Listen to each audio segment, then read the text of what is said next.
Good morning बच्चों। उसके बाद हमारा स्टार्ट हो जाता है ई की मात्रा। नेक्स्ट चैप्टर इज ई की मात्रा। देखो ई की हमारी दो मात्राएं होती हैं, एक छोटी ई और एक बड़ी ई। ये छोटी ई और ये बड़ी ई। छोटी ई शब्द इसके वर्ण के आगे लगती है और बड़ी ई वर्ण के पीछे लगती है।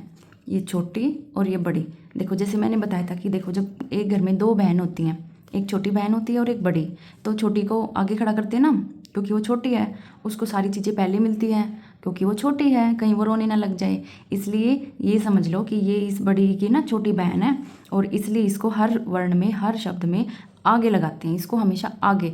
जैसे हम कोई भी छोटा बच्चा हो, असेंबली में जब हम लाइन बनाते हैं तो उनको छोटे छोटे बच्चों को आगे खड़ा करते हैं ना, इसलिए ये इसकी छोटी बहन है, इसलिए इस ई की मात्रा को हमेशा आगे लगाएंगे। और ये बड़ी है इसलिए बड़ों को पीछे खड़ा करते हैं, इसको आगे और इसको पीछे।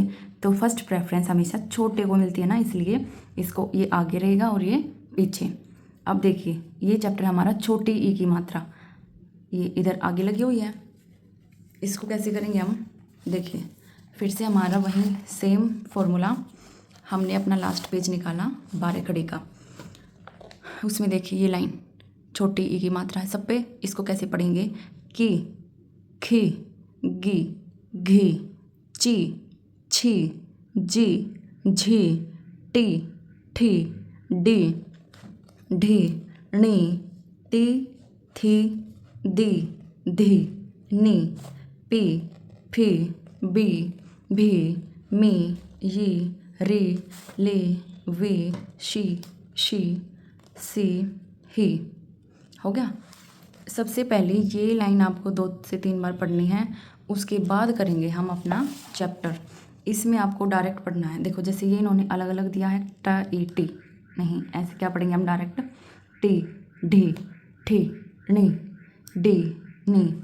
अब देखो ये शब्द कैसे पढ़ेंगे हम, पी, पी को इकट्ठा पढ़ना है, ये नहीं कि प ई न। और कुछ बच्चे कैसे पढ़ते हैं कि ई प न, ईपन। ये ई पहले लगी हुई तो इसका मतलब ये नहीं कि इसको हम बोलेंगे भी पहले। ये दोनों जिसके ऊपर भी मात्रा लगी हुई है वो उसके साथ ही इकट्ठा बोला जाएगा, वो वाला वर्ड।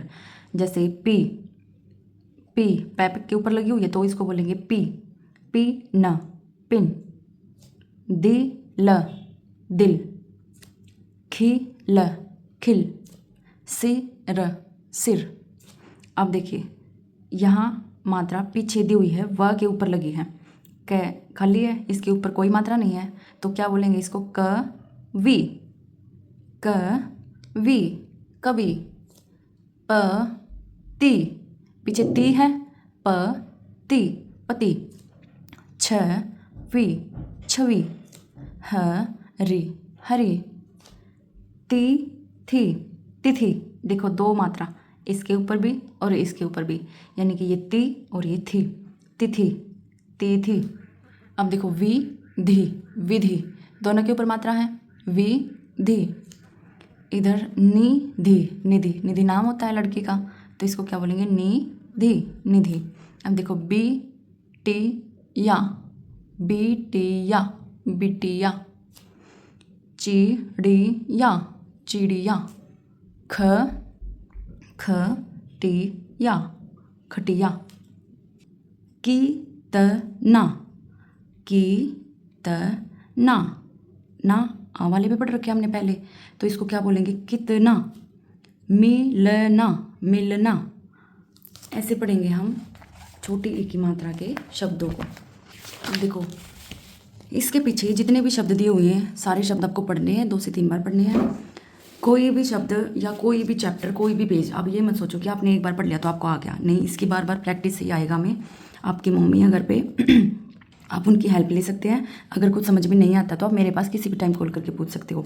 देखो जैसे इसको कैसे पढ़ेंगे, डा की या, डा क्योंकि आ की मात्रा है, की छोटी की मात्रा है, या डा की या, डा किया। मालिश, मालिश। Guitar, guitar. नारियल, नारियल। टिक टिक टिक, टिक टिक। ओके। किशमिश, किशमिश, मिश, किशमिश। ठीक है, सारे शब्द आपको पढ़ने हैं और उसके बाद ये सेंटेंस है, पूरे पूरे वाक्य, इनको भी आपको पढ़ना है। जैसे चिड़िया आ दाना खा, चिड़िया आ दाना खा। कुछ आपको पिक्चर से समझ में आएगा, कुछ आपको पढ़ने से क्लियर हो जाएगा। ओके स्टूडेंट्स, ये आपका होमवर्क है कि आपको चैप्टर नंबर 6 यानी कि छोटी की मात्रा आज आपको कंप्लीट रीड करना है और अपनी नोटबुक में इनके शब्दों को लिखना है। मिनिमम 10-10 या फिर 15-15, 10 से 15 शब्द आपको अपनी नोटबुक में लिखने हैं ए की मात्रा के। इनको बोलना है, बोल बोल कर लिखना है और बोल बोल कर पढ़ना है ज़ोर ज़ोर से, ताकि आपको शब्दों की पहचान हो जाए। ठीक है स्टूडेंट्स, बाय, टेक केयर।